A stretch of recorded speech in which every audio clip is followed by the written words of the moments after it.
And she is also concerned with who will take care of her when she is no longer able to do it herself. And she stated that she doesn't feel that that would be anytime soon, but definitely in her aging years, because she is single with no children or grandchildren.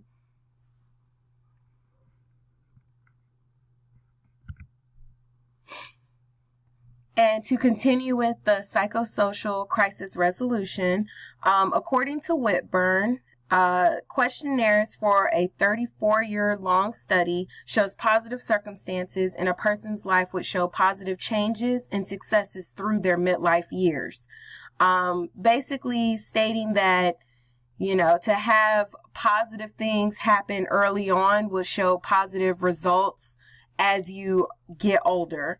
Definitely in your decision making and the successes that you have along the way. However, in reference to Erickson's model, even unfavorable outcomes can also still have a positive turnout.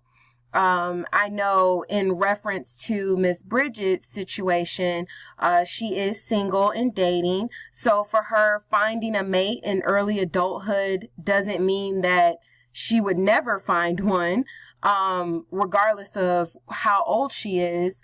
But though some of the issues that happen in early adulthood, they do have ways of correcting themselves with growth and maturity through life.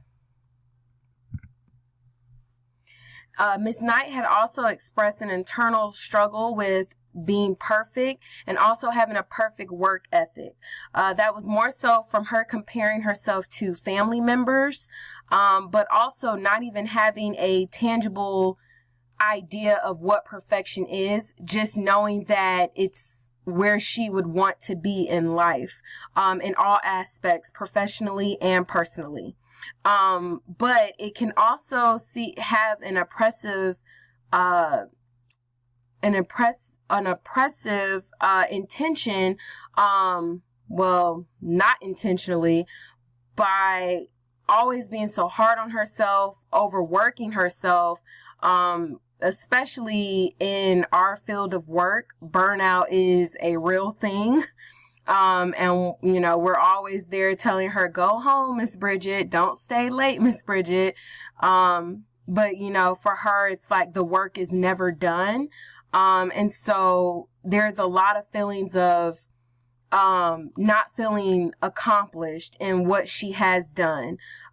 Even if, she's getting great jobs from her supervisor or a positive note from a client she could have been working with, it still feels as if it's incomplete because there's something that can be done to make it a better situation, other than where it is now, even if it's already in a good place. Since Miss Knight did identify herself in crisis mode, at this stage of life, for the many reasons that she is having issues, personally and professionally, I felt that it correlated with, another one of the articles that I had chose to, do my annotated bibliography on, where the study had stated that if a person identifies himself in crisis mode, it shows them as curious and not feeling as authentic professionally and personally. And Ms. Knight had definitely identified herself as, just curious about life itself. She was very curious about, the past and decisions that had been made to get her to this point. She felt like she just woke up one day and was like, hey, I'm 50, where did the time go? But also very curious about what is to come in the future, because she does have a lot of what ifs still at this time. Will she get married? I know she feels as if kids are not in the future, but, what if that did happen and not even, biologically, it could happen with her wanting to adopt, or because we're case managers, maybe it's that one case that really touches her that, somehow she becomes more involved than just being the case manager with that child. So, those are definitely some revolving issues that she has been having in this stage, that I was able to apply to the journal articles that I found that resonated with this developmental stage of Erikson's theory. For Miss Knight, 2 huge factors that have inhibited her resolution, definitely for the crisis, is not having children and not being married. Applying the multi-systems lens, Miss Knight's idea of family is her aging grandmother. Her aging mother, not grandmother.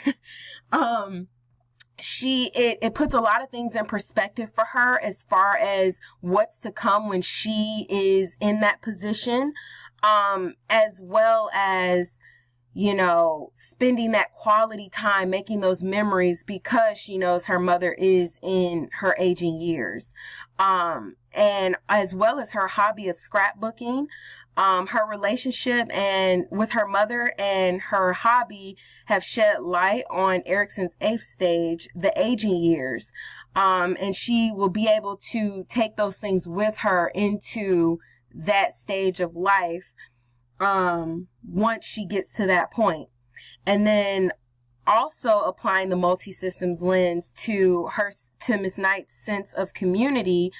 She is a very careless person. Definitely in the office, she's always willing to help, and that's professionally or personally.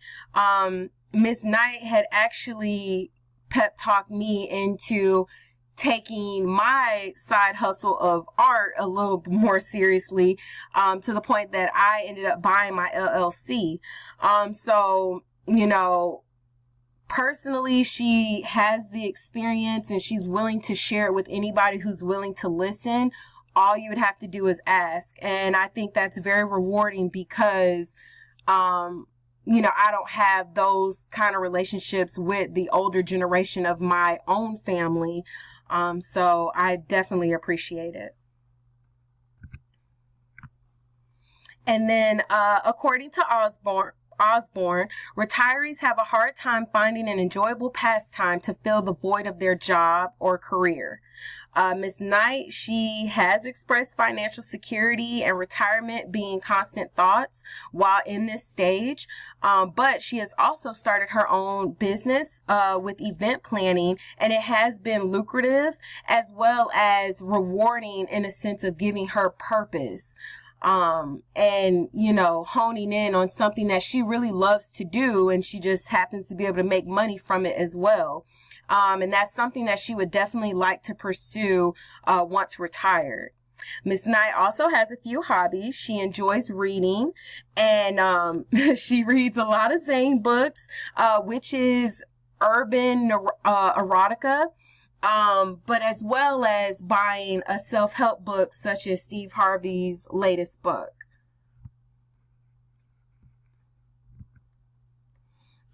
And the book preferences of middle-aged adults in a crisis, whether personally or professionally, were self-help and biography genres. And that's according to the study that also, the study that I had previously mentioned that was concerning curiosity and authenticity. And another pastime that Ms. Knight partakes in is scrapbooking. For her, it gives her a sense of family. It keeps memories alive. I know that she was stating that for holidays and special occasions, she would be the person in the family that would find pictures from when family members were little children and, put that on the face of the birthday card or the holiday card and say, hey, do you remember this? Happy holidays. I was thinking of you, things of that nature. And she said it gives her a sense of family, especially at this point in time where members of the family are, falling ill or they're deceased. And, it also gives her a sense of purpose within her family as well. And then I correlated her hobby of scrapbooking with another study where it was involving quilting as a tool for the process of giving to others in small and large realms, along with quilt-related tasks to help them resolve their 7-stage conflict for Erickson's model. I know that Miss Knight, that was one of her strong pieces for why she felt that she wasn't in crisis mode, is because she had her scrapbooking and she had her business, things to occupy her time and keep her busy, but they were also things that she loved to do, which gave her purpose as well. I feel that correlated with that study, because in a way it's helping her resolve the conflict that she has while in this stage.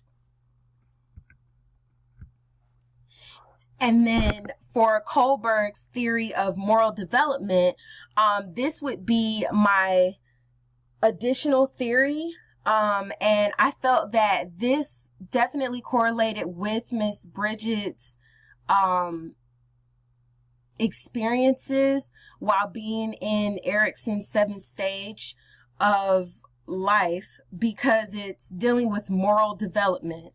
One of the limitations that I did realize with this theory is that Kohlberg came about this theory by studying children. And I'm applying this to a 50-year-old woman. So I think that it still resonates with what the topic is. But I felt that if he probably would have had the time or the process of studying the children as they gotten older into adulthood, or just focusing on adults, that would have been something that I think would have been really rewarding for this theory. But nonetheless, it conceptualizes an individual's morality as progressing from simple rewards and punishment to moral principles with the common good in mind. So it's still giving that sense of community that I know for a fact Miss Bridget is very passionate about, especially the younger generation, because, anything to help us learn from our mistakes or from her mistakes, she's all about it. And that's even in the office with the young adults to the foster children that are, in their adolescent stage. And Miss Knight, she strongly believes in karma. And that's, to me, something that I feel shows that she does have moral principles. I do believe in karma as well. And I think it becomes more of a real thing the older you get, because, you're getting to the point where someone will be taking care of you, or, things are not what they were when you were growing up. So it's like you have to do a lot of adapting to your environment. And I think you would want people to do you how you do others. And for Miss Bridget, she felt that that was something that was, very close to her heart, that, she just wants to give out positive vibes, positive energy, and give all the advice she can to whoever would like to listen.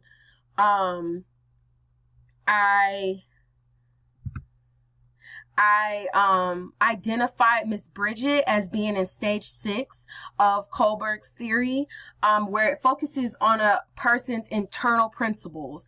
And as I just went into detail about, as far as her believing in karma, just wanting to exude positive energy, without even saying it's positive energy.